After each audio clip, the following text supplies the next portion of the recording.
나때 여자들이 올리고 내리고 할 수 있었던 거는 지 나이밖에 없었어. 여러분도 때때로 우리 때는 안 그랬는데 나 때는 말이야 이런 말이 목구멍까지 올라올 때 있으시죠? 하지만 요즘 들어 라떼는 말이야. 이런 소리 함부로 꺼냈다간 꼰대의 대명사로 낙인 찍히거나 아예 1급 라떼 바리스타라며 비아냥 들으니까 꼭 눌러 참는 분들 있을 거예요. 이 점은 출산 관련해서도 비슷한데요. 행여나 나이 지긋한 어르신이 괜히 나는 너 낳고 그날 밭에서 김 맸다. 나 때는 애 낳고 바로 제사상 차렸어. 괜히 유난 떨지 마. 이랬다간 세상 모르는 꼰대로 찍히기 딱 좋죠. 특히나 아이가 귀한 요즘이라면요. 하지만 한국에 온 외국인들은 지금도 유럽 선진국 여러 나라에서 라떼는 말이야 이게 현재 진행형이라며 한탄하고 정말 한국이 아니면 안 된다면서 한숨을 내쉬곤 하는데요. 어떤 내용인지 함께 볼까요? 이건 정말 한국이 아니면 안 되는 거였구나. 내가 독일에서 둘째 아이를 출산할 때 뼈저리게 느낀 감정이랍니다. 다국적 기업에 다니던 나와 남편은 일을 하면서 사이가 발전해 결혼하게 되었고요. 남편이 한국으로 파견을 가게 되면서 난 퇴직을 하고 함께 가기로 결정했죠. 프리랜서로 조금씩 할 수 있는 일을 찾으면서요. 그렇게 한국에 온 지 몇 개월 만에 우리 부부에겐 세상에서 가장 소중한 선물, 첫 아이 루카스를 가지게 되었어요. 너무나 신비한 경험이었죠. 하지만 지구 반대편 낯선 나라에서 아이를 제대로 출산할 수 있을까? 당연히 걱정부터 앞섰지만요. 곧 그게 기우라는 걸 절실히 깨닫게 되었답니다. 난 배가 일찍 불러와서 금방 임산부 티가 났고요. 나를 보는 한국인들의 친절과 배려는 너무나 놀라울 정도였죠. 지하철에 타면 아기자기한 임산부 배려석도 신기했지만 나이 지긋한 어른들은 서로 자기 자리에 앉으라며 내 손을 잡고 이끌었어요. 어느 날은 할머니 한 분이 가방에서 쇼를 꺼내더니 제 배를 덮어주는 것 아니겠어요? 손짓으로 바람을 맞으면 안 된다는 표현을 하면서요. 밖에 나가면 마치 한국인들 모두가 태어날 내 아이와 나를 축복한다는 느낌이 들어 크게 감동을 받곤 했죠.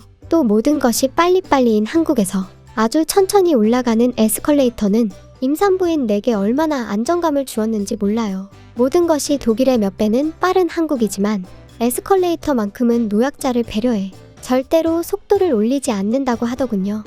그리고 남편의 거래처 사장을 통해 소개받은 산부인과는 정말 한국은 새로운 세상이라는 걸 알게 해줬답니다. 들어가는 입구부터 병원인지 고급 부티크 샵인지 모를 정도로 내부 시설은 너무나 고급스럽고 깔끔했고요. 외국인 전담 직원은 유창한 영어로 임신 주수별로 세세한 맞춤 프로그램과 산모와 태아를 위한 철저한 케어 시스템을 안내해줬어요.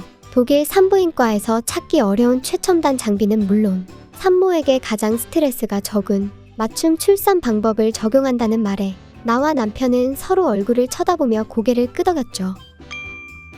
진짜 압권은 병원과 연계한 산후조리원이었어요. 직원이 안내한 산후조리원은 병원 신생아실을 그대로 옮겨놓은 듯한 최첨단 내부, 고급 호텔로 착각할 만큼 멋진 방이 사생활을 보호하도록 구성되어 있었고요. 외국인 산모를 위한 전용 식단도 선택할 수 있었고 건강관리 프로그램, 체형교정 요가, 산후관리 운동, 전문 도우미들의 서비스와 아로마 마사지, 산후 피부관리와 미용 케어 등 컬처 쇼크의 연속이었죠. 게다가 별 5개짜리 호텔처럼 내가 준비할 건 아무것도 없고 다 갖춰져 있어서 몸만 오면 된다고 했어요. 난 출산을 해본 적은 없었지만 독일에서 아이를 출산할 때 어떤지 이야기를 들은 것과는 비교조차 할 수 없는 수준이었어요. 한국의 산후조리원은 마치 유럽의 귀족 가문이나 부자들만 받는 서비스처럼 느껴져서 비용이 어마어마할 것이라고 생각했죠. 한국의 산모들은 대부분 조리원에서 지낸다는 말을 듣자 한국 사람들은 생각보다 더 부자구나 라고 우리 둘 다 생각했지 뭐예요? 그런데 한국 산모들이 많이 이용하는 프로그램은 2주에 250만원에서 300만원 정도, VIP 프로그램도 약 800만원 정도라는 말에 남편과 난 입이 귀에 걸릴 수밖에 없었죠. 우린 최소한 몇 천만 원은 들어갈 것 같아 내심 포기하고 있었거든요.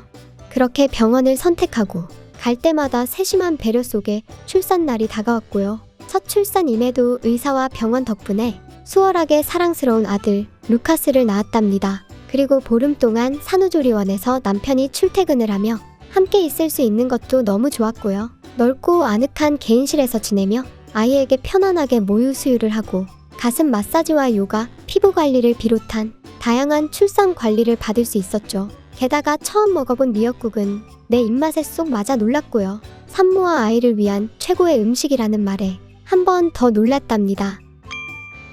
또 임신 중에 즐겨 먹게 된 삼계탕을 먹고 싶다고 하자 모유 수유에 방해가 되는 인삼과 몇 가지를 다른 재료로 대체한 나만의 삼계탕을 만들어줄 정도로 귀족 같은 맞춤 서비스를 받았고요. 그렇게 한국 사람들 모두가 우리 루카스를 배려하고 축복해주는 기분 속에 모든 게 행복하고 만족스러운 첫 출산이었어요. 하지만 한국에서 3년째가 되던 해 남편이 급하게 본사로 복귀해야 했고 우린 아쉬움을 잔뜩 남긴 채 독일로 돌아가게 되었죠. 그러다 독일에서 둘째를 가지게 되었는데요. 그때부터 난 새로운 입버릇이 생겼답니다. 한국에선 이렇지 않았는데 한국은 전혀 달랐는데 이런 말을 반복하게 되었죠. 한국에 다녀온 뒤로 기준치가 너무 높아졌다고 할까요? 전엔 아무렇지도 않게 생각했던 것들이 이제는 참을 수 없게 된 거예요. 한국의 쾌적하고 깨끗한 지하철을 생각하면 더럽고 지린내가 진동하는 독일 우바는 도저히 비위가 상해 타고 싶은 생각이 들지 않았고요. 삐그덕거리며 빠른 속도로 오르내리는 에스컬레이터는 공포심을 자극해 타고 싶은 생각이 들지 않았어요. 어째서 다른 것은 한국보다 전부 느려 터졌는데 에스컬레이터만 위험하게 빠른 건지 그 무성의함은 볼 때마다 짜증을 유발시켰죠. 게다가 독일의 산부인과는 없던 우울증이 생길 정도였어요. 시설이며 프로그램이며 한국과 비교하기도 민망했고요.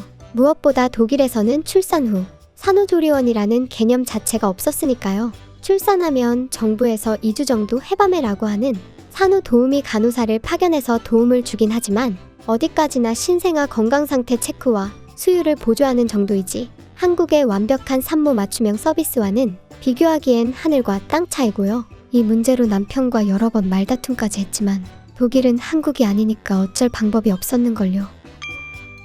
그나마 제일 나은 산부인과 병원을 선택해 입원하기로 한 날, 독일 병원에선 환자복과 신발을 비롯한 생활용품 등 모든 것을 본인이 가져와야 하는 것부터 짜증이 났어요. 게다가 가장 나를 어이없게 했던 건 둘째를 출산하자마자 의사가 내게 당장 가서 샤워를 하라고 했던 거예요. 한국 같으면 어림도 없는 큰일 날 소리였죠. 더 가관인 건 같은 날 출산한 산모는 샤워를 한 것도 모자라 담배까지 피우고 병실로 들어와서 창문을 활짝 여는 것 아니겠어요? 난 당장 창문을 닫아달라고 소리를 질렀지만 그녀는 뭐가 문제냐는 듯 고개를 으쓱하고 나를 이상한 눈으로 쳐다볼 뿐이었죠. 유럽 여성들이 출산 후 관리에 얼마나 무심한지 몸으로 깨닫게 되는 경험이었죠.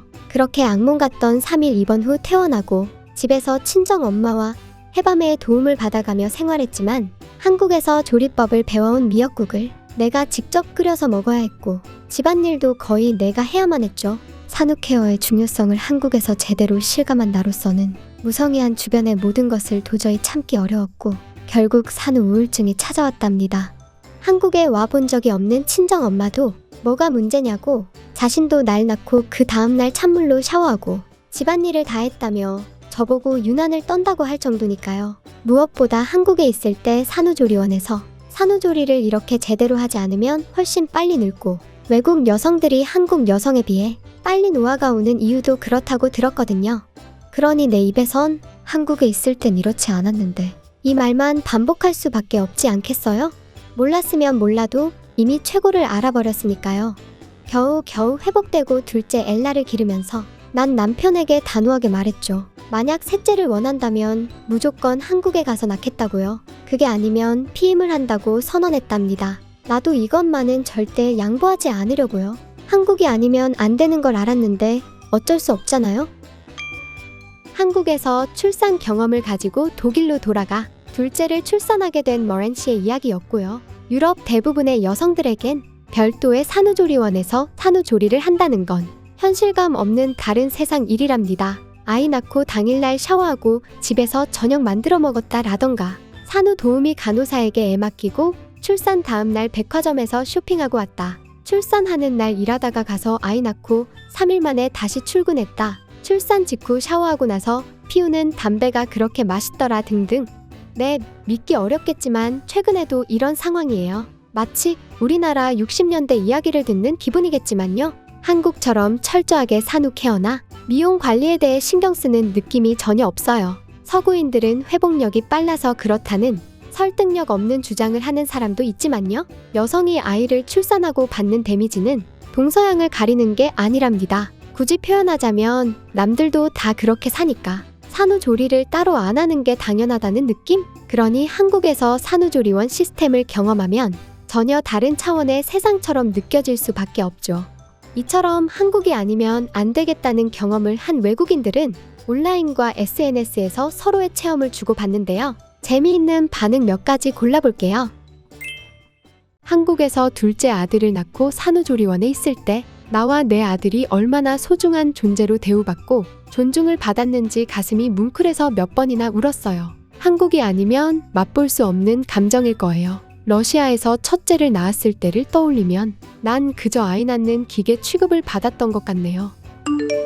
만약 한국에 갔을 때 봤던 것처럼 스페인에 무인 로봇 배달이 생긴다면 몇 시간 안에 로봇 여러 대가 중고 작물로 거래되고 있을 겁니다. 사람들은 음식도 먹고 로봇을 팔아서 돈도 챙길 수 있다고 좋아하겠죠. 한국이니까 가능한 거예요. 애초에 시도할 생각도 말아야 해요. 한국에 있을 때 식당 호출벨을 보고 프랑스에도 있으면 참 편리하겠다고 생각했어요. 하지만 그건 현실을 고려하지 않은 상상이었다는 걸 프랑스로 돌아가 실감했죠. 여기선 긴급 상황이 아니면 종업원이 알아서 오기 전에 부르는 것 자체가 무례하고 매너가 없다고 욕을 얻어먹거든요. 손님이 왕이 아니라 주인과 요리사가 왕이니까요. 호출벨 시스템이 자연스럽게 운영되는 건 한국이 아니면 불가능해요. 한국에서 1년가량 있다가 체코로 돌아간 후 프라하의 에스컬레이터를 볼 때마다 깜짝 놀라요. 평소엔 한국과 비교도 안 되게 느린 프라하의 삶인데 어째서 에스컬레이터만 놀이기구처럼 몇 배나 더 빠르고 위험한지 나 말고는 넘어질까봐 난간을 잡는 사람조차 없죠. 다른 건 다 빨라도 안전과 배려를 생각해 세상에서 가장 느린 에스컬레이터를 운영하는 한국. 이런 디테일은 어느 나라에서도 흉내낼 수 없어요. 그래요. 단지 아이를 낳으면 끝나는 것이 아니라 그 이후가 더 중요하다는 작은 발상의 차이가 어느새 큰 격차를 만들어 온 것처럼 여러분이 일상에서 만나는 수많은 것들도 어느새 한국이니까 당연하지만 이제는 한국 아니면 안 되는 것들이라는 사실.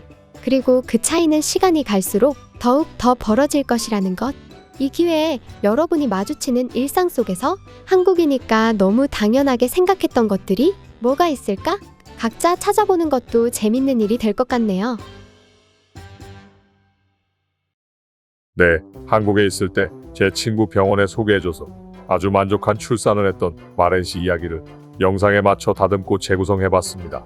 독일에서 둘째 낳고선 아주 1시간 넘게 하소연을 하더라고요. 한국에 있을 땐 이랬는데 어쨌는데 하면서요. 누가 보면 한국 교포인 줄 알겠더라고요. 유럽 여성들 출산 관련 이야기 들어보면 우리가 들으면 살벌한 말 많이 합니다. 애 낳을 때 입고 있던 옷 출산 후에 샤워하면서 직접 손빨래 했다던가 애 낳고 다음날 집안일 하다가 하혈을 했다. 뭐 이런 이야기를 아무렇지도 않게 합니다. 아마도 출산 경험 있는 유럽의 여성들 30대 이후에 엄청나게 노화 속도가 빠른 데는 이런 부분도 크게 작용하지 않나 생각합니다. 30대 중반인데 50대 같아 보이고 그렇죠. 이모같이 보이지만 대학생처럼 보인다고 그러면 엄청 좋아해요. 속으로는 노인 대학 이렇게 생각하지만요. 90년대의 작은 차이가 명품을 만든다는 광고가 한참 입에 오르내린 적 있죠. 세월이 흘러 어느새 작은 차이로 한국의 수많은 것들이 독보적인 우위를 보이고 있는 걸 보면요. 정말 작은 차이, 깻잎 한 장 차이를 극복하며 끊임없이 더 나은 것을 추구해온 한국 사람들의 결실이 아닌가 합니다. 앞으로 시간이 갈수록 더더욱 많은 것들이 한국이 아니면 안 되는 것. 한국에서는 이랬는데 하는 넋두리와 함께 세계인들에게 동경과 부러움을 자아내리라 확신하면서 오늘 영상을 마무리하겠습니다.